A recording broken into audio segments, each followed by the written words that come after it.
Assalamualaikum warahmatullahi wabarakatuh. Izinkan kami untuk mempresentasikan penelitian kami berjudul Pengembangan Knowledge Management System untuk mengolah pengetahuan personel pada laboratorium pengujian studi kasus lead semiobiotrop. Service Laboratory Innovation Department atau disingkat SLID adalah salah satu laboratorium pengujian di bawah payung organisasi semiobiotrop. Memiliki 3 laboratorium pengujian, yaitu lab tanah dan tanaman, lab air dan udara, dan lab pakan dan pangan. Tugas utama dari SLID adalah mendukung riset biotrop, mendukung kemitraan biotrop, layanan pengujian untuk pengguna eksternal, dan mendukung program nasional untuk kegiatan magang dan PKL. Produk dari SLID adalah laporan hasil pengujian terkait dengan sampel yang telah dilakukan. Dalam menunjang laporan hasil pengujian tersebut ditunjang dengan personel yang harus memiliki pengetahuan dan kompetensi yang cukup baik. Kendala yang dihadapi adalah pengetahuan dan pengalaman berupa tesis tersebar, tidak terdokumentasi dan masih ada di kepala personel dan belum dituangkan dalam suatu dokumen ataupun sistem. Sehingga menyebabkan pengetahuan hilang seiring keluarnya personel ataupun resign, mutasi, pensiun, dan meninggal. Dan SLID Semibiotrop sangat menyadari akan pentingnya sebuah pendokumentasian data, informasi, dan pengetahuan sebagai aset organisasi sehingga dibutuhkan pengelolaan pengetahuan atau knowledge management. Dari latar belakang tersebut pada slide sebelumnya, dapat diinventarisir permasalahannya, yaitu pertama, dokumen berupa prosedur, instruksi kerja, dan peraturan saat ini masih tersimpan pada masing-masing personel sehingga sulit untuk diakses dan dibagi. Kedua, pengetahuan dan pengalaman berupa tesis itu akan hilang jika personel dimutasi, pindah kerja, pensiun, dan meninggal, sehingga akan sulit mencarikan pengganti dan memulai dari awal. Sehingga dapat dirumuskan permasalahannya, yaitu adalah bagaimana model knowledge management system yang sesuai untuk mengelola dan menunjang proses penyebaran knowledge antar personel di lingkungan SLID Semibiotrop. Adapun tujuan dari penelitian ini adalah menghasilkan rancangan model knowledge management system dan prototype knowledge management system yang sesuai bagi SLID Semibiotrop. Manfaat teoritis dari penelitian ini adalah memperluas wawasan dan pengetahuan mengenai metode solusi manajemen pengetahuan yang direkomendasikan oleh Fernandes dan Saberwal untuk kebutuhan organisasi. Manfaat praktis dari penelitian ini adalah diharapkan hasil penelitian ini terbentuknya prototype knowledge management system di SLID Semibiotrop. Kemudian diharapkan personel SLID Semibiotrop dapat melakukan transfer knowledge melalui wadah knowledge management system yang dapat diakses dimanapun dan kapanpun. Batasan masalah pada penelitian ini adalah penelitian dilakukan terbatas pada laboratorium pengujian SLID Semibiotrop. Kemudian solusi manajemen yang diusulkan adalah yang direkomendasikan oleh Fernandes dan Saberwa, dan metode pengembangan perangkat lunaknya menggunakan metode prototype. Untuk pengujian prototype menggunakan metode User Acceptance Test atau UAT. Hipotesis dari penelitian ini adalah diduga model solusi knowledge management yang diusulkan oleh Fernandes dan Saberhawa dapat memenuhi kebutuhan knowledge management di SLID Semibiotrop. Kemudian kedua, diduga prototype knowledge management system dapat membantu dalam mengelola dan menjembatani pengetahuan antar personel yang ada di SLID Semibiotrop. Berikut adalah tahapan penelitian yang dilakukan. Dimulai dari identifikasi masalah yang bersumber dari observasi wawancara sehingga ditemukan rumusan masalah.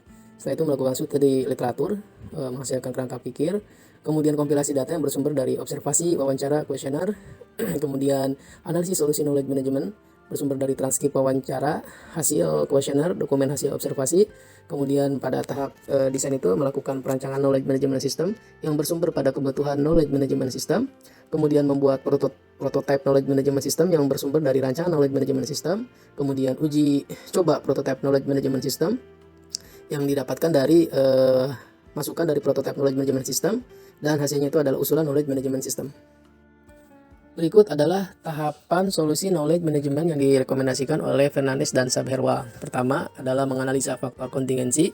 Kemudian yang kedua adalah identifikasi proses knowledge management berdasarkan faktor kontingensi. Yang ketiga adalah menilai prioritas knowledge management. Yang keempat itu adalah identifikasi proses KM yang sudah ada. Yang kelima itu adalah identifikasi proses knowledge management tambahan. Kemudian keenam itu adalah menilai infrastruktur knowledge management, dan yang terakhir yang ketujuh itu adalah mengembangkan sistem knowledge management, mekanisme, dan teknologi tambahan. Berikut adalah karakteristik responden. Dengan jumlah total responden adalah 25 orang yang terdiri dari 14 perempuan dan 11 laki-laki. Untuk tingkat pendidikan, paling banyak itu adalah SLTA sebanyak 10 orang dan S1 sebanyak 10 orang.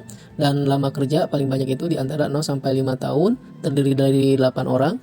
Dan unit kerja paling terbanyak itu adalah lab air dan udara, terdiri dari 12 orang. Dan jabatan paling banyak itu adalah analisis, terdiri dari 13 orang. Identifikasi faktor kontingensi itu terdiri dari karakteristik tugas, karakteristik pengetahuan, karakteristik organisasi, dan karakteristik lingkungan. Untuk karakteristik tugas, ketidakpastian terkait dengan pekerjaan itu menjawab itu jarang atau rendah sebanyak 92%. Kemudian untuk ketergantungan tugas, di sini bisa dilihat bahwasanya ketergantungan tugas itu adalah tinggi sebesar 60%. Untuk karakteristik pengetahuan itu di sini ada tacit dan eksplisit, di mana pengetahuan eksplisit itu sebanyak 20% dan pengetahuan tacit itu sebanyak 80%. Dan pengetahuan deklaratif, untuk deklaratif ini 8% dan untuk prosedural ini 92%. Dan karakteristik organisasi SLID itu sendiri adalah ukuran organisasinya kecil dan strategi bisnisnya itu adalah low cost, dan karakteristik untuk lingkungan, untuk karakteristik tidak pastian lingkungan itu rendah. Langkah selanjutnya adalah identifikasi proses knowledge management berdasarkan faktor kontingensi. Nilai-nilai ini diperoleh dari slide sebelumnya, dimasukkan ke dalam tabel faktor kontingensi yang diusulkan oleh Fernandes dan Sabherwa. Sehingga nilai untuk ketidakpastian tugas atau pekerjaan itu adalah rendah atau low, kemudian ketergantungan pekerjaan atau tugas itu adalah tinggi atau high, kemudian pengetahuan bersifat tacit atau eksplisit diisi dengan tacit, kemudian pengetahuan deklaratif dan prosedural diisi dengan prosedural, ukuran organisasi itu adalah kecil atau small, strategi bisnis yang diterapkan di SLID sama Biotrop itu adalah low cost, dan ketidakpastian lingkungan itu adalah rendah atau low. Langkah selanjutnya adalah menilai prioritas knowledge management yang dibutuhkan, di mana di sini adalah membandingkan antara kolom faktor kontingensi dengan 8 knowledge management proses, di mana jika nilainya sesuai diberikan label yes dan kemudian dibobotkan skornya 1, kemudian jika dua kemungkinan itu diberikan label oke dan diberikan skor 0,5, dan jika tidak sesuai diberikan label no dan skor pembobotan adalah 0.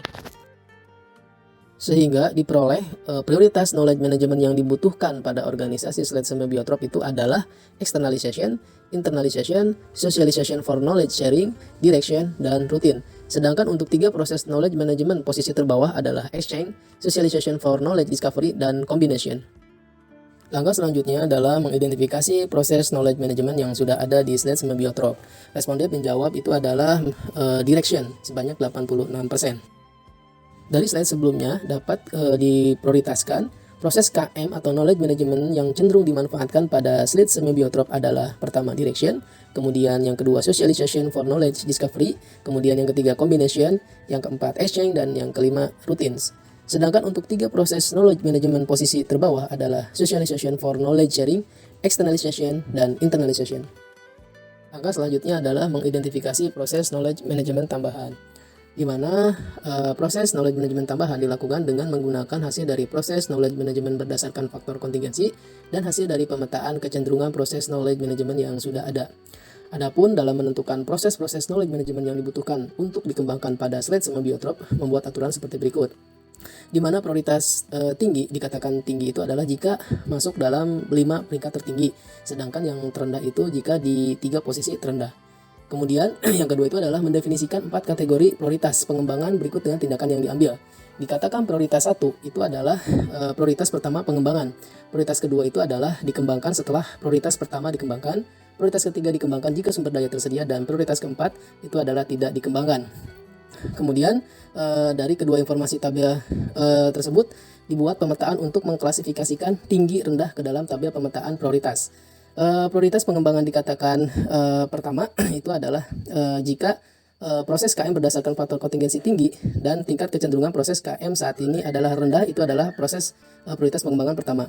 Jika kebutuhan proses KM berdasarkan faktor kontingensi itu adalah tinggi dan tingkat kecenderungan prioritas KM saat ini adalah tinggi, maka prioritas pengembangan itu adalah prioritas pengembangan kedua.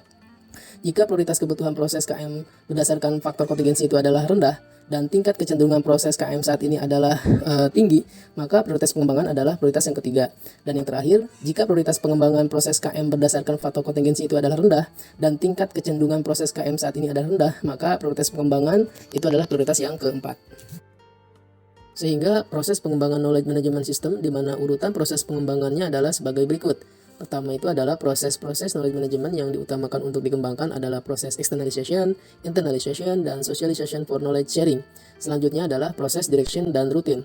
Proses terakhir dalam pengembangan knowledge management system adalah combination, socialization for knowledge discovery, dan exchange. Tahapan keenam itu adalah menganalisis infrastruktur knowledge management, di mana aspek yang dilihat itu adalah budaya organisasi, struktur teknologi informasi, pengetahuan umum, dan lingkungan fisik. Untuk budaya organisasi, responden menjawab terkait dengan kepentingan pengetahuan dan kebutuhan pengelolaan knowledge management serta kebutuhan knowledge management system, responden menjawab 100%. Sedangkan untuk struktur organisasi, hierarki dari organisasi semiobiotrop adalah desentralisasi, dan peran aktif personel SLID semiobiotrop dalam forum komunikasi itu berperan aktif dalam mendapatkan pengetahuan dengan membaca dokumen dengan persentase sebanyak 72%. Untuk aspek infrastruktur teknologi informasi terdiri dari atribut reach yang berkaitan dengan akses dan ketersediaan koneksi di lingkungan SLID semiobiotrop, kemudian atribut depth dengan melihat bandwidth yang digunakan oleh SLID semiobiotrop, atribut richness dengan melihat aset dan keragaman data dan informasi yang dimiliki oleh SLID semiobiotrop, dan atribut aggregation dengan melihat terhadap repositori yang ada di SLID semiobiotrop. Berikut adalah gambar terkait dengan topologi jaringan SLID semiobiotrop. Terkait dengan pengetahuan umum, organisasi SLID semiobiotrop memiliki pengetahuan dalam bentuk tacit knowledge dan explicit knowledge. Kemudian lokasi penyimpanan pengetahuan di SLID semiobiotrop terdiri dari 3, yaitu people atau pada personel, kemudian artefak atau dalam bentuk dokumen, dan organizational entities, di mana organizational entities ini pengetahuan tersebut dimiliki pada masing-masing unit. Terkait lingkungan fisik pada fasilitas pendukung knowledge management, responden menjawab memadai dengan persentase 92%. Langkah terakhir, yaitu langkah ketujuh, adalah mengembangkan sistem, mekanisme, dan teknologi knowledge management yang dibutuhkan. Berikut adalah pemetaan proses knowledge management ke dalam teknologi knowledge management dan fitur knowledge management system.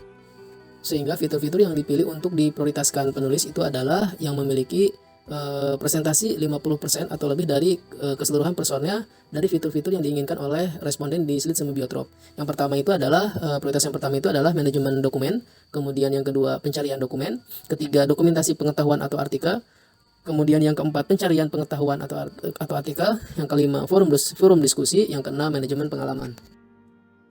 Berikut adalah model knowledge management system yang direkomendasikan di SLID semiobiotrop.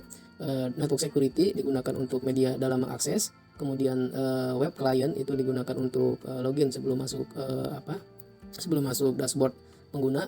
Kemudian di dalamnya ada manajemen pengguna, ada manajemen dokumen, forum diskusi, manajemen pengetahuan, kemudian pencarian dokumen pengetahuan berupa pengalaman atau artikel, dan di bawahnya itu adalah repository knowledge management. Nah, berikut adalah analisa kebutuhan sistem, di mana untuk kebutuhan fungsional terdiri dari 4, yaitu melakukan manajemen dokumen, melakukan dokumentasi pengetahuan, mengikuti forum diskusi, melakukan pencarian. Sedangkan untuk kebutuhan non-fungsional terdiri dari 3, yaitu kebutuhan operasional, kinerja sistem, dan keamanan sistem. Berikut adalah arsitektur knowledge management system. Pertama ada layer interface, kemudian access and authentication layer, kemudian layer collaborative and intelligent and filtering, kemudian application layer, kemudian transport layer, dan repository layer.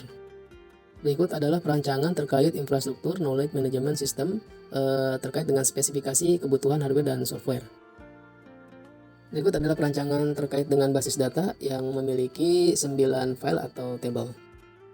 Pengujian terhadap prototype itu menggunakan pengujian user acceptance test atau UAT, dan pengujian itu sendiri dilakukan dengan menyebarkan kuesioner kepada seluruh personel SLID semiobiotrop via Google Form, dan terdapat 19 personel yang mengisi dan mencoba terkait dengan prototype yang dibuat. Berikut adalah hasil pengujian terkait dengan prototype. Kesesuaian antara knowledge management system dengan solusi knowledge management itu memiliki skor 84,74% dengan kriteria sangat baik. Kemudian knowledge management system membantu mengelola dan menjembatani pengetahuan personel, memperoleh skor 84,63% dengan kriteria sangat baik. Kemudian untuk kebutuhan fungsional itu memiliki skor 86,11% dengan kriteria sangat baik, dan kebutuhan non fungsional itu memiliki skor 83,01% dengan kriteria baik. Sehingga berdasarkan rekapan hasil pengujian UAT tersebut di atas dapat disimpulkan bahwa secara keseluruhan masuk dalam kriteria nilai sangat baik dengan persentase 84,51%. Kesimpulan dari penelitian ini adalah, pertama, proses knowledge management yang perlu dikembangkan di SLID semiobiotrop adalah socialization for knowledge sharing, externalization, internalization, direction, routines, combination, socialization for knowledge discovery, dan exchange. Kemudian yang kedua, fitur-fitur knowledge management system untuk mendukung proses knowledge management tersebut adalah manajemen dokumen, manajemen pengetahuan, forum diskusi, dan pencarian. Kemudian yang kesimpulan ketiga itu adalah uji coba terhadap fitur-fitur pada knowledge menggunakan UAT atau User Acceptance Test secara keseluruhan mendapatkan persentase 84,51%. Dengan kriteria nilai sangat baik sehingga rancangan knowledge management system yang dilakukan penulis dapat diterima oleh pengguna. Adapun saran terkait dengan penelitian ini adalah pertama, knowledge management system sebaiknya segera diterapkan dan dikembangkan di lingkungan SLID sampai biotrop agar personel memanfaatkan fitur-fitur knowledge management system. Kemudian yang kedua, dukungan berupa komitmen dari pimpinan dan peraturan penerapan dan penggunaan knowledge management system. Dan yang terakhir, yaitu yang ketiga adalah adanya evaluasi terkait penerapan dan penggunaan knowledge management system. Terima kasih atas perhatiannya. Mohon maaf bila terdapat kekurangan. Akhir kata, wabillahi taufiq wal hidayah. Assalamualaikum warahmatullahi wabarakatuh.